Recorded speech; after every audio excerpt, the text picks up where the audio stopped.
O Senhor é meu pastor e nada me faltará. Caminhar me faz por verdes pastos. Guia-me mansamente a águas tranquilas. Refrigera minha alma.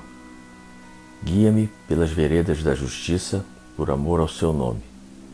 Ainda que eu caminhasse pelo vale da sombra da morte, eu não temeria mal algum, porque tu estás comigo. A tua vara e o teu cajado me consolam. Preparas uma mesa perante mim, na presença dos meus inimigos.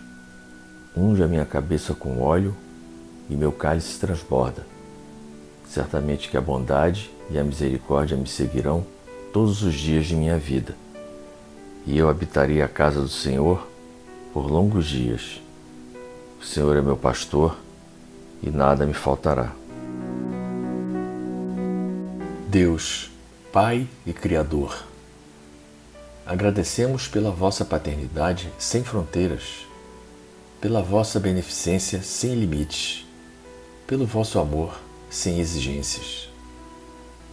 Pedimos que nos abençoe, porque acordamos mais uma fração de nossa consciência, porque abrimos os olhos para mais um ângulo da visão, porque andamos mais um passo na jornada evolutiva. Senhor, ainda temos muito que aprender acerca da rogativa, das emoções que ela favorece, das irradiações que se sucedem em estado de êxtase, da felicidade que podemos perceber na humildade da prece. Jesus, não nos deixeis abandonar esses recursos espirituais.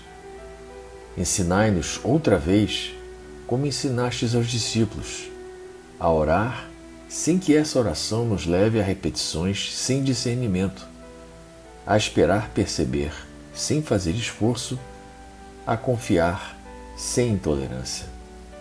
Ensinai-nos a orar na faixa do amor com a vida e pela vida, com a sabedoria e pela sabedoria. E que, acima de tudo, cumpra-se a vossa vontade e não a nossa. Assim seja. Pai nosso que estás no céu, santificado seja o vosso nome. Venha a nós o vosso reino. Seja feita a vossa vontade, assim na terra como no céu. O pão nosso de cada dia nos dai hoje. Perdoai as nossas ofensas, assim como nós perdoamos a quem nos tem ofendido. Não nos deixeis cair em tentação, mas livrai-nos do mal. Ave Maria, cheia de graça, o Senhor é convosco. Bendita sois vós entre as mulheres. Bendito é o fruto do vosso ventre, Jesus. Santa Maria, Mãe de Jesus, rogai a Deus por nós, pecadores, agora e na hora de nossa morte. Amém. Senhor da vida, estamos aqui, mais uma vez, unindo as nossas preces, a fim de elevarmos a nossa frequência vibratória e recebermos o concurso da corrente franciscana, das falanges brancas do universo e dos orixás que comandam a CFA. Pedimos a Francisco de Assis, a Miguel Arcanjo e ao Caboclo Tupinambá, nosso guia-chefe, que nos abençoe e nos fortaleça, para que continuemos a seguir o Evangelho do nosso Mestre Jesus. Rogamos a Maria Santíssima pela paz no mundo, sobretudo entre as nações em guerra, não importam os motivos. Que ela derrame a sua luz azul sobre todos os líderes políticos e religiosos, para que todos nós, irmãos que somos, filhos do mesmo Pai, possamos viver em harmonia e trabalharmos pela transformação do nosso planeta, que nos dá a oportunidade de redenção e evolução. Pedimos pela paz no Brasil, no Rio de Janeiro, nos nossos lares e nos nossos corações.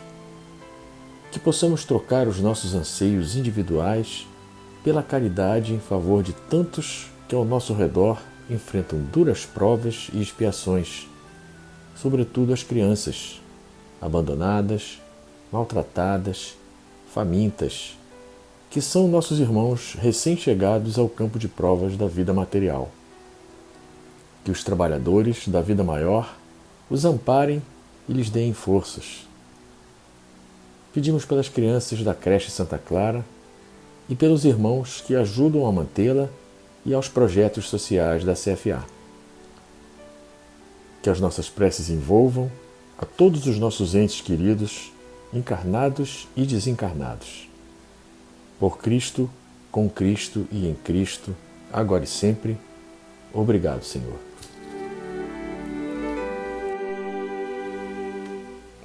Queridos irmãos, bem-vindos a mais um Evangelho virtual da Casa de Francisco de Assis. Hoje nós temos o capítulo 8 do Evangelho segundo o Espiritismo de Allan Kardec. Bem-aventurados os que têm puro o coração. O item é escândalos. Se a vossa mão é motivo de escândalo, cortai-a. Se algum escandalizar a um destes pequenos que creem em mim, melhor fora que lhe atassem ao pescoço uma dessas mós que um asno faz girar e que o lançassem no fundo do mar. Ai do mundo por causa dos escândalos, pois é necessário que venham escândalos, mas ai do homem por quem o escândalo venha. Tende muito cuidado em não desprezar um destes pequenos. Declaro-vos que seus anjos no céu veem incessantemente a face de meu Pai que está nos céus, porquanto o Filho do Homem veio salvar o que estava perdido. Se a vossa mão ou o vosso pé vos é objeto de escândalo, cortai-os e lançai-os longe de vós. Melhor será para vós que entreis na vida tendo um só pé ou uma só mão, do que terdes dois e serdes lançados no fogo eterno. Se o vosso olho vos é objeto de escândalo, arrancai-o e lançai-o longe de vós. Melhor para vós será que entreis na vida tendo um só olho, do que terdes dois e serdes precipitados no fogo do inferno. Essa passagem é do Evangelho de Mateus, nos capítulos 5 e também no capítulo 18. No sentido vulgar, escândalo se diz de toda ação que de modo ostensivo vá de encontro à moral ou ao decoro. O escândalo não está na ação em si mesma, mas na repercussão que possa ter. A palavra escândalo implica sempre a ideia de um certo arruído. Muitas pessoas se contentam em evitar o escândalo porque este lhes faria sofrer o orgulho e lhes acarretaria a perda de consideração da parte dos homens. Desde que as suas torpezas fiquem ignoradas, é quanto basta para que se lhes conserve em repouso a consciência. São, no dizer de Jesus, sepulcros branqueados por fora, mas cheios por dentro de podridão, vasos limpos no exterior e sujos no interior.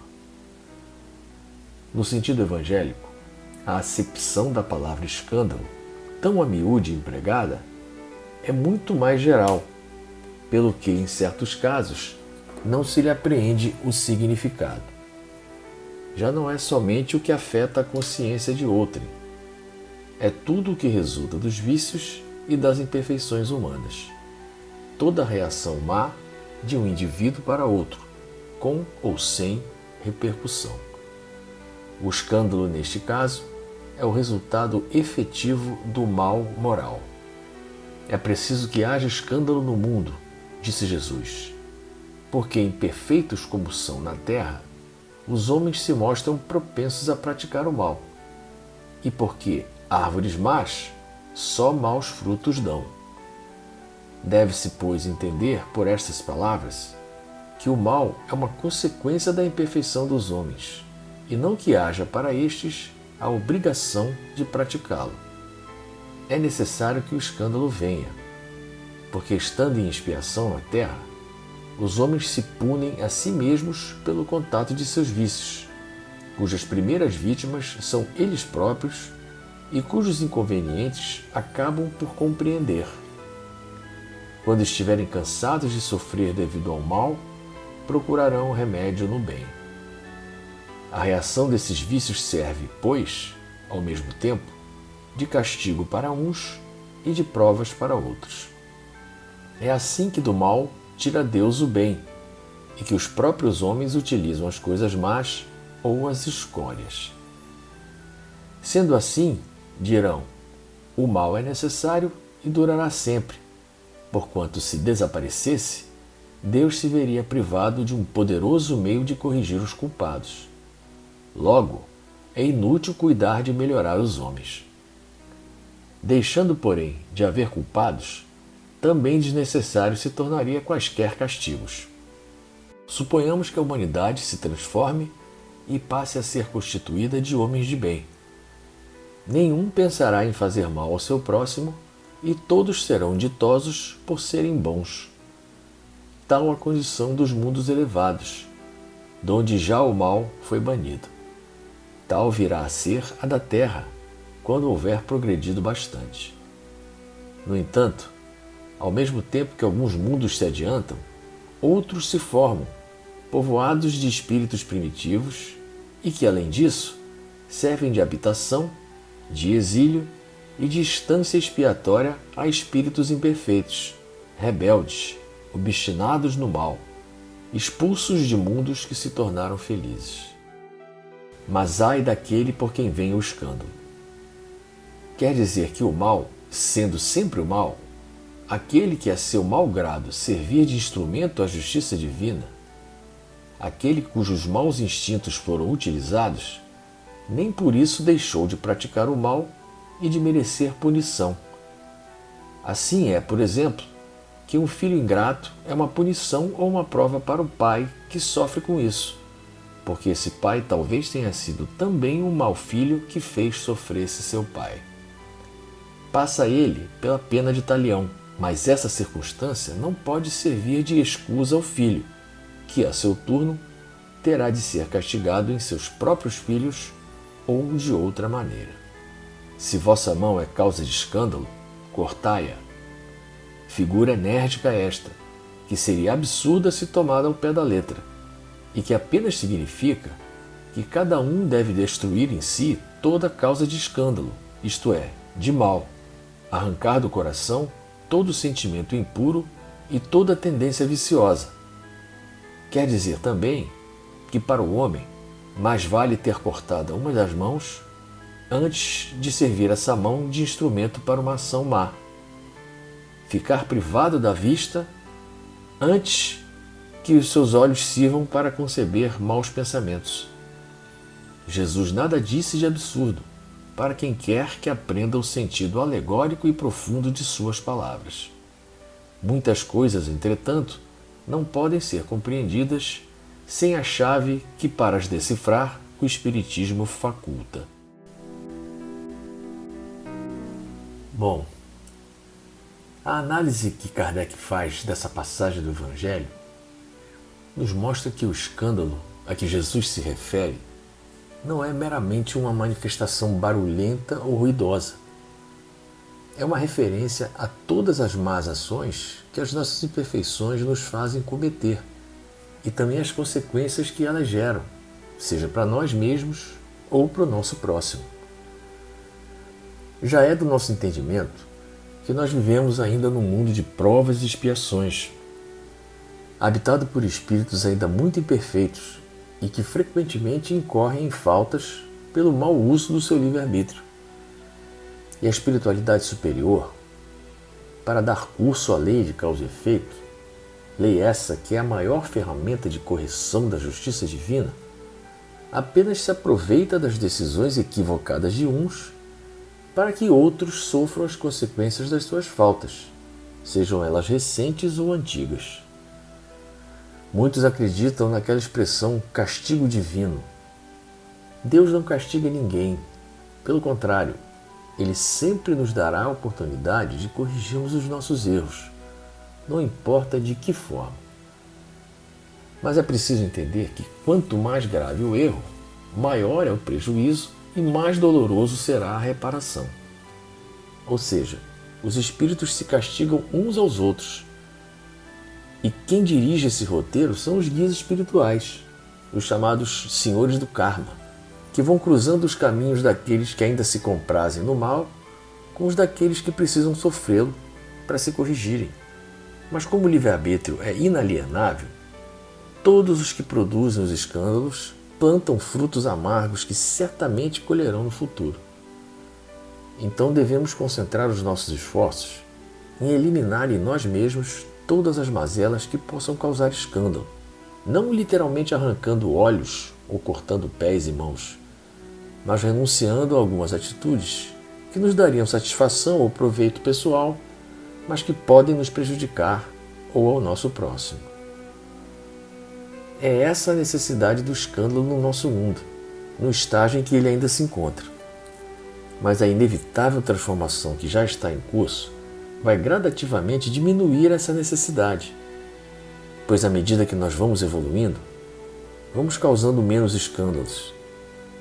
Devemos continuar a nossa marcha evolutiva, encarando as nossas dificuldades com fé e resignação, sabendo que elas certamente são os frutos dos nossos escândalos do passado. Fica aí essa mensagem do Evangelho de hoje para a nossa reflexão.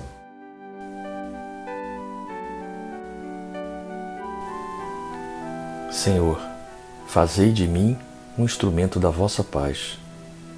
Onde houver ódio, que eu leve o amor. Onde houver ofensa, que eu leve o perdão. Onde houver discórdia, que eu leve a união. Onde houver dúvidas, que eu leve a fé. Onde houver erro, que eu leve a verdade. Onde houver desespero, que eu leve a esperança. Onde houver tristeza, que eu leve a alegria. Onde houver trevas, que eu leve a luz. Ó Mestre, fazei que eu procure mais consolar que ser consolado, compreender que ser compreendido, amar que ser amado, pois é dando que se recebe, é perdoando que se é perdoado, e é morrendo que se vive para a vida eterna. Que a paz de Deus permaneça sempre em nossos corações.